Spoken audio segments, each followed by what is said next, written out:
सच में डर गए।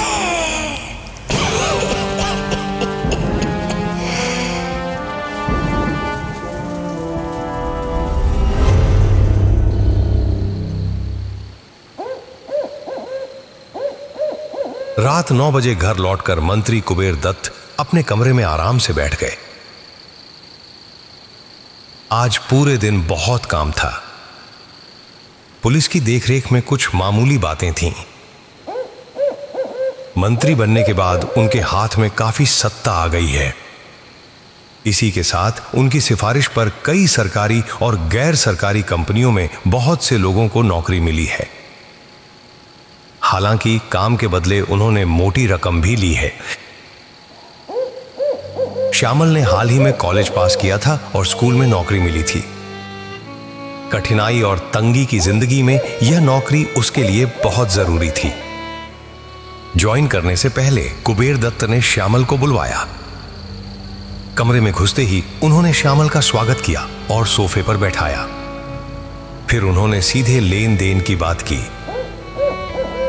देखो बेटा, मेरा हिसाब एकदम सीधा है। तुम मुझे 5 लाख ला के दोगे और 2 दिन के बाद मैं तुम्हें ऑफर लेटर दे दूंगा। कुबेर दत्त की बात सुनकर श्यामल के सिर पर जैसे आसमान टूट पड़ा था। उसने कहा था, लेकिन सर, इतना पैसा मैं कहाँ से लाऊंगा सर? मुझे ये नौकरी की सख्त जरूरत है सर। देखो बेटा, नौकरी अगर तुम्हें चाहिए तो ये एकदम सही लेन देन होगी। इसके अलावा मैं कुछ कर नहीं सकता। श्यामल उस दिन घर लौट आया था। वह पैसे का इंतजाम भी नहीं कर पाया था। कुछ दिनों बाद उसे पता चला कि उसकी नौकरी कुबेर दत्ता के करीबी एक आदमी को मिल गई है। उस समय श्यामल अपना आपा नहीं रख सका। उसने फांसी लगा ली थी। साथ ही वह एक सुसाइड नोट लिख गया था जिसमें कुबेर दत्ता और उसके कारनामों की सारी बातें लिखी थीं। पानी इतनी दूर तक जाएगा यह उसने सोचा भी नहीं था। उस समय जमानत पाने के लिए पसीना बहाना पड़ा था। 1 हफ्ते बाद जमानत तो मिल गई, लेकिन कोर्ट में मुकदमा चलता रहा। लेकिन कुबेर दत्ता जानते हैं इस मामले का निपटारा नहीं होगा। इसलिए 1 हफ्ता चुपचाप गहरे पर्दे में रहकर उन्होंने फिर से अपनी वही गतिविधियां शुरू कर दी थीं। कुबेर दत्ता ने टीवी चालू किया। हिंदी फिल्म देखते देखते जैसे ही वह सोफे पर लेटे ही थे, तभी कॉलिंग बेल बज उठी। इतनी रात को फिर कौन आया और चौकीदार ने अंदर क्यों आने दिया? मुख्य गेट पर गार्ड है, बहुत इमरजेंसी ना हो तो इतनी रात को किसी को अंदर आने देने की बात नहीं है। कुबेर दत्ता ने जैसे ही दरवाजा खोला, देखा कि 25-26 साल का एक युवक खड़ा है। उसकी शर्ट बारिश के पानी से भीग गई थी और हाथ में एक बड़ा बैग था। कुबेर दत्ता ने शक भरी नजरों से पूछा, क्या बात है? कौन हो तुम? नमस्कार सर, नमस्कार। मैं उस लेन देन के मामले में आया था। मुझे आपने कहा था बाद में आने के लिए, लेकिन मुझे थोड़ा जल्दी है, इसलिए मैं इस टाइम पे आ गया सर। कुबेर दत्ता ने लड़के को ध्यान से देखा। चेहरा कुछ जाना पहचाना लग रहा है, लेकिन कहाँ देखा है ये याद नहीं आ रहा। क्या नाम है तुम्हारा और लेन देन के बाद से तुम क्या कहना चाहते हो? हाल ही में पुलिस केस झेलने के बाद कुबेर दत्ता अब इन सब कामों में थोड़ी सावधानी बरत रहे हैं।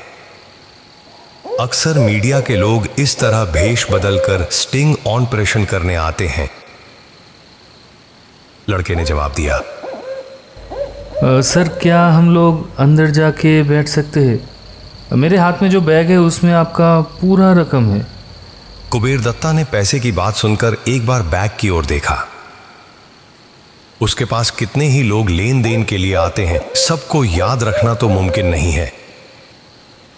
उन्होंने दरवाजे से हटकर रास्ता दे दिया। ठीक है, आओ अंदर आओ। जैसे ही लड़का कमरे में घुसा, कुबेर दत्ता ने दरवाजा बंद कर दिया। बाहर तेज बारिश हो रही है। लड़का भीगे कपड़ों में कमरे के कोने में रखी एक कुर्सी खींचकर बैठ गया। उसने बैग नीचे उतारकर पास में रख दिया। कुबेर दत्ता सोफे पर बैठकर पूछने लगे, कितने पैसे लाए हो? तुम्हारा चेहरा कुछ जाना पहचाना सा लग रहा है। किस सिलसिले में आए थे तुम? लड़के ने गला साफ करके कहा, पहले आप उस नौकरी के बारे में कुछ बताइए। आपने कहा था कि 5 लाख देने पर मुझे मेरा ऑफर लेटर मिल जाएगा, उसका क्या हुआ? कुबेर दत्ता ने भौहें सिकोड़कर लड़के को देखा। कुछ ठीक समझ में नहीं आ रहा है। वह सोफा छोड़कर खड़े हो गए और बोले, क्या क्या? निकल जाओ, अब कोई भी लेन देन नहीं होगा। तुम्हें अंदर आने दिया वही बहुत बात है, निकल जाओ तुम यहाँ से। लेकिन लड़का कुर्सी छोड़कर नहीं उठा। ठंडी आवाज में बोला, रुकिए रुकिए सर, आपने तो कहा था 5 लाख देने पर ये नौकरी मुझे मिल जाएगी। मुझे ये लेन देन अभी करना है, इसी वक्त। कुबेर दत्त इस बार थोड़े झुंझलाकर बोले, मैंने कहा ना कुछ नहीं होगा, तुम अभी जाओ, नहीं तो मुझे सख्ती करना पड़ेगा। लड़का जरा भी परेशान हुए बिना बोला, ठीक है, मैं चला जाऊंगा, लेकिन जाने से पहले आप एक बार इस बैग को ज़रा देख लीजिए, इसमें 5 लाख है। अगर लेन देन की बात आज हो जाती तो मैं चैन से सो सकता था। पैसों की बात आते ही दत्त कमजोर पड़ जाते हैं। लड़का 5 लाख रुपए साथ लेकर आया है, ऐसे घर की लक्ष्मी को ठुकराना क्या सही होगा? कम से कम बैग खोल के एक बार देख लीजिए ना कि लेन देन ठीक से हो रहा है कि नहीं। लड़के ने बैग की चेन खोलना शुरू कर दिया। कुबेर दत्त थोड़ा आगे बढ़कर लड़के के पास जाकर खड़े हो गए। बाहर लगातार बारिश हो रही है। लड़के ने बैग की चेन खोलकर बैग को कुबेर दत्त की ओर बढ़ा दिया।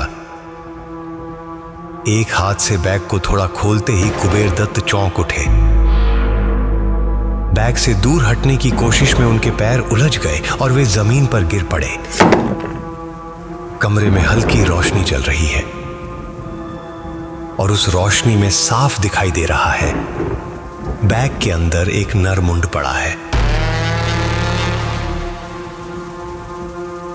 कुबेर दत्त कुछ कहने से पहले ही लड़का कुर्सी छोड़कर खड़ा हो गया। शायद आप मुझे पहचान नहीं पाए। मैं श्याम हूँ। पिछले महीने ही आया था मैं आपके पास। आपने कहा था 5 लाख लेकर आओ तो फिर ऑफर लेटर मिलेगा। मुझे पैसे जुगाड़ करने में कुछ देर हो गया। उस बैग के अंदर मेरी जिंदगी की पूरी कमाई है। आप इसे रख लीजिए और इसके बदले अगर मुझे एक नौकरी मिल जाती तो। कुबेर दत्त अपनी आंखों पर विश्वास नहीं कर पा रहे हैं। लेकिन ये कैसे हो सकता है? ये कैसे हो सकता है? ये तुमने तो आत्महत्या कर ली थी। ठीक से बताओ, असल में कौन हो तुम? लड़का हंसते हुए बोला, क्या हुआ? आप डर गए क्या? आप सच में डर गए? हाँ, उस बैग के अंदर मेरा कंकाल है। मरने के बाद भी मुझे शांति नहीं मिली। घर में पूरी माँ है, लेकिन आपने जो लेन देन की बात की थी, हाँ, जिसके वजह से आपके ऊपर केस चल रहा है, लेकिन जब तक मुझे नौकरी नहीं मिलती मुझे तो शांति नहीं मिलेगी। हाँ, इसलिए मैं आ गया आज लेन देन करने के लिए।